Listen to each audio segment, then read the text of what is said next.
Reprise des transferts par avion de patients atteints du Covid avec la troisième vague. Ils arrivent de la région PACA où le nombre d'hospitalisations pointe à la deuxième place derrière l'Île-de-France. 3 patients devaient arriver aujourd'hui, mais l'une des familles a refusé le transfert de leurs proches.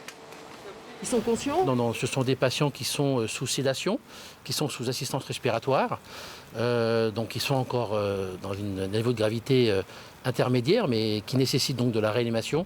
Donc des patients qui sont complètement endormis, qui sont sédatés. Les équipes médicales ont appris hier qu'elles devaient accueillir des malades. Ce transfert par avion les ramène plusieurs mois en arrière, mais le contrôle du matériel est toujours le même. Là, c'est sorti, respi. Oxygène, on est OK? Oui. Parfait. Pour être transportés, les patients doivent être dans un état stable. Des malades devaient arriver de Paris, mais ils n'étaient pas transportables. Quant aux 2 hommes qui sont arrivés de Cannes aujourd'hui, ils ont été accompagnés par des soignants aguerris, prêts à intervenir en cas de problème. C'est des patients qui sont au départ déjà bien stabilisés. C'est des patients qui sont, même s'ils sont lourds sur le plan réanimatoire et médical, c'est des patients qui sont stables. Et en vol, on a le matériel nécessaire pour poursuivre cette réanimation, aussi bien le matériel technique que toutes les différentes drogues qui sont nécessaires s'il y a des complications.